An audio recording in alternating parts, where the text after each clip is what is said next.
Bom, pessoal, então a gente vê que a partir da Revolução Industrial há uma separação, né, cada vez maior entre o espaço do trabalho e o espaço doméstico, e a escolarização ela vai aumentando a importância. Por quê? Inicialmente, e aí a gente pode falar que é um contínuo desde a Idade Média, e ele vai crescendo de pouquinho, pouquinho, pouquinho, pouquinho, né? Um lento, porém um gradual crescimento da escolarização, da importância da escolarização, né? Vocês já devem ter estudado lá em História que os burgueses da Idade Média, né, eles precisavam se educar, né? Educar no sentido formal. Porque se você quiser montar um comércio nesse momento, por menor que seja, se você tem a pretensão de se manter e de crescer, você precisa de uma escolarização. E aí eu estou falando o mínimo do mínimo do mínimo que você vai precisar é saber ler, escrever e fazer conta de matemática. Para isso você vai precisar se escolarizar, já que nem todo mundo dentro das casas tem esse conhecimento para passar, né? A gente vai ver que a figura do intelectual urbano lá na Idade Média, ela vai começar a crescer. Então, inicialmente, essas crianças das famílias burguesas, né, e mais uma vez falando, com o passar do tempo, vai aumentando. Não é à toa que na Idade Média surgem as universidades, que inicialmente estão controladas pela Igreja Católica, mas com o passar do tempo, esse controle vai ser cada vez menor. Então, se lá na Idade Média o sujeito, depois de, em geral, de ter aulas particulares com o tutor, né, ou esse tutor, sei lá, ensinar 3, 4, 5 crianças, né, não é uma escola, no sentido que a gente entende hoje. É a escolarização, esse indivíduo, depois desse processo todo, vai para a universidade e lá vai aprender um currículo que os religiosos acreditavam ser adequados, né, o quadrívio e o trívio, né, lá com música, matemática, filosofia, astronomia, blá, blá. Assim, ali o sujeito, ele se aprofunda em conhecimentos formais. E o mais interessante é o seguinte, que nem todo mundo que sai da universidade, ele sai religioso. Assim. O burguês que vai para a universidade, ele não vai lá para estudar religião. Assim, ele não quer sair, por mais que ele estude direito canônico lá, né, direito religioso, não foi para isso que ele foi para lá. Ele foi para lá para ter educação formal. Não é à toa que a gente vai ver que esse processo começa na Idade Média. Na Idade Moderna, a gente já vê, por exemplo, que os grandes filósofos, os grandes pensadores do Renascimento, uma parte significativa deles, né, a citação o Galileu, ele não é religioso, mas ele se forma em uma universidade religiosa, né? Então, só para vocês verem, esse conhecimento formal, ele transborda, digamos assim, os muros da universidade religiosa. E ele passa a transbordar na sua concepção laica, né? O conhecimento laico. Não é à toa que também, na idade moderna, né, um homem renascentista valoriza muito a educação, né? E, acima de tudo, e cada vez mais, valoriza a educação laica, né? Só para a gente fazer mais um jogo de contextualização aqui, é só lembrar do Max Weber, que está falando do processo de desencantamento, processo de racionalização da sociedade ocidental. Então, todas essas correntes históricas que eu estou explicando para vocês é para a gente entender que se no século XVIII, virada para o século XIX, inicialmente a escolarização ainda é um privilégio, porque ela é cara, né? Ela depende de você contratar um tutor para ficar ali transmitindo conhecimento aos seus filhos. A noção de escola pública, ela emerge no século XIX. É pública no sentido de livre acesso. E de livre acesso para quem? Aí a gente vai ver que é sua esmagadora maioria de pessoas das classes mais baixas. Então, assim, o filho do burguês, enfim, das classes mais ricas, ele continua tendo aulas com o seu tutor ou em uma escola elitizada, tá bom? Enquanto os filhos das classes mais baixas passam a ter acesso à educação na escola pública. E aí surge a grande pergunta: para que serve essa escola pública? Basicamente para alfabetizar as crianças, né? E para preparar essas crianças para o quê? Isso é uma característica que a gente mantém até hoje: preparar essas crianças para o mundo do trabalho. Então, muitas dessas escolas, né, ou criadas pelos grandes industriais, né, mais uma vez variando de país para país, caso para caso, ou pelos próprios países mesmo, né, pelo próprio Estado. A educação passa a ser uma coisa do Estado, de controle estatal. E esses cursos, assim, inicialmente, são o que a gente hoje chamaria de cursos técnicos, né? Então, eu estou fazendo um trabalhador, eu estou aperfeiçoando aquele trabalhador para trabalhar nas fábricas. Então, ali ele vai aprender, mais uma vez, o básico da alfabetização da matemática e o trabalho técnico. Por que isso, pessoal?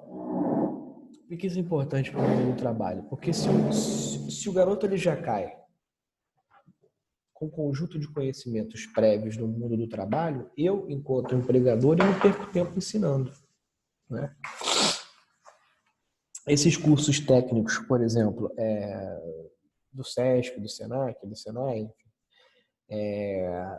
que são muito importantes para a indústria, né? Não é à toa que há uma parceria muito grande com a indústria. Porque esse aluno, ele sai daquele curso um trabalhador qualificado, né? É claro que hoje a educação técnica está muito mais sofisticada do que no século XIX, né? Nem se compara, né?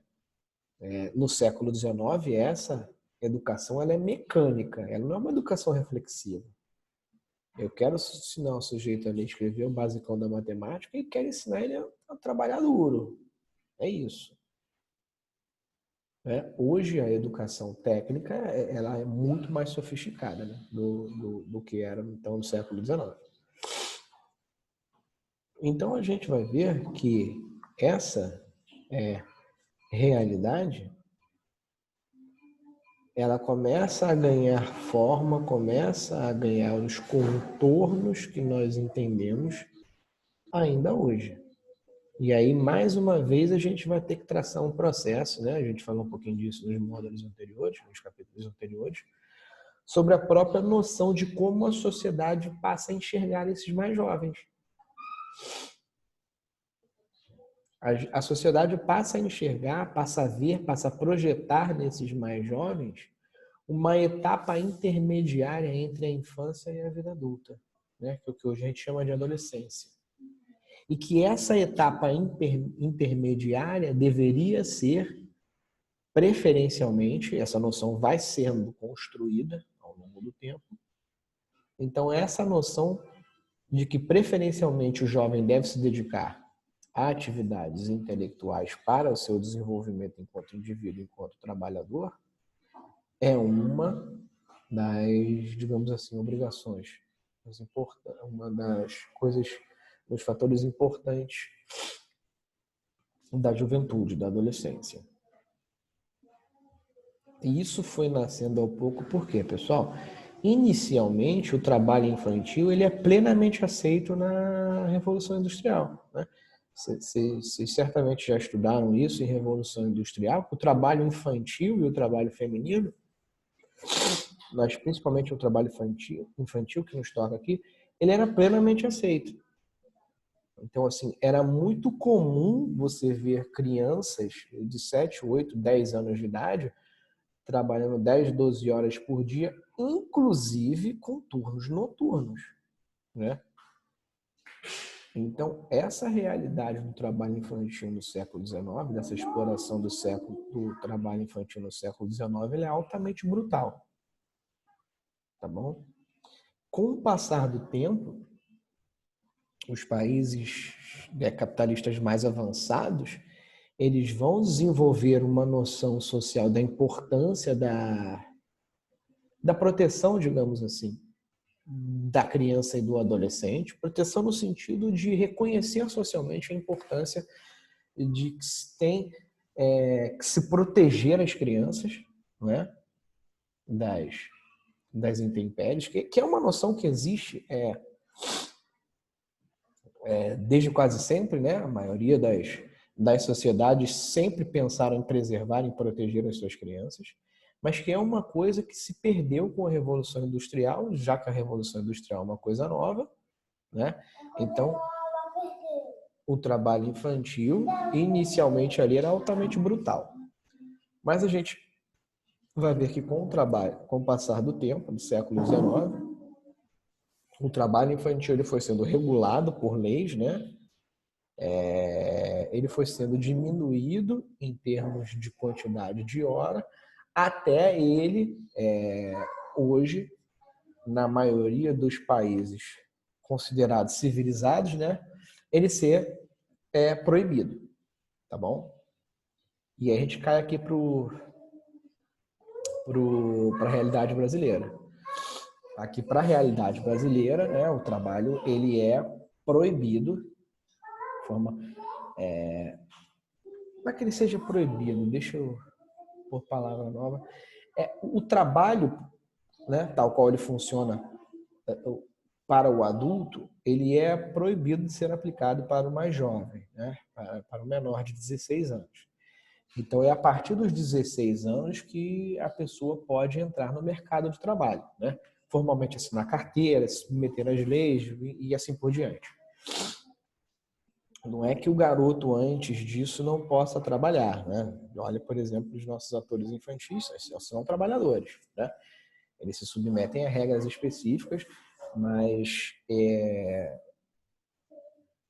eles são exemplos muito pontuais, né? Muito fora da curva, né? A vida de um artista mirim, ela nem de perto é parecida com a vida de um trabalhador comum, né? Tem as suas vantagens, desvantagens e assim por diante, mas ela é diferente, ela tem contornos muito específicos, né? Mas no caso do Brasil, a gente vai ver que o trabalho infantil ele ainda é uma realidade muito, muito brutal também. Então, nós estamos falando aí, segundo os últimos dados do IBGE, de algo em torno de 2,5 milhões de crianças trabalhando, né? Principalmente em regiões consideradas mais pobres e que o braço do Estado ele está mais distante. Nós estamos falando no interior, né? E no interior, com maior frequência, no interior dos estados mais pobres. Então, Centro-Oeste, em que o braço do estado ainda está um pouco distante, Centro-Oeste, Norte, alguns cantões do Nordeste, ainda acontece, que é essa exploração do trabalho infantil. Então, essa exploração do trabalho infantil, na verdade, ela, do ponto de vista social, do ponto de vista humano, ela toma a infância das crianças e ela toma dessas crianças, na prática, a possibilidade de ter acesso à escolarização. A escolarização ela passou a ser vista pela maioria dos países civilizados, né, adiantados, como um direito do indivíduo, né? Assim, as pessoas têm direito à educação básica.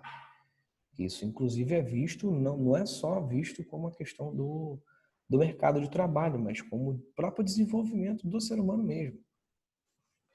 Então, a gente vê que essa noção de que o direito ela é uma educação, que a educação ela é um direito, né? Não só no sentido jurídico, mas no sentido humano, ela é muito nova, tá bom?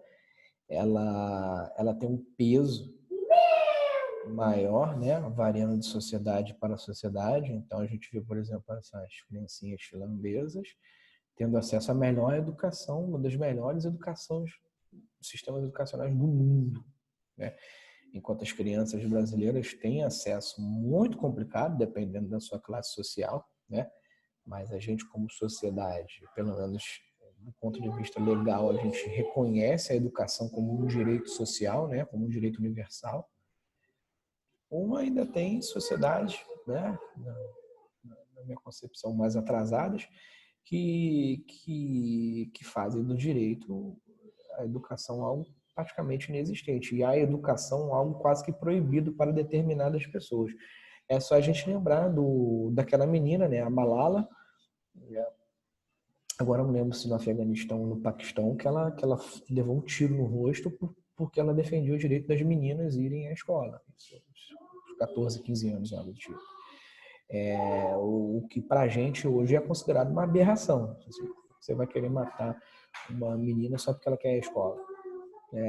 Então, para vocês verem que essas noções, que essa noção de educação, a importância social da educação, para quem ela deve ser dada, para quem ela não deve ser dada, para quem ela é negada na prática ou não, tudo isso vai variando de país para país, tá bom? E esse vai ser o objeto dos nossos estudos.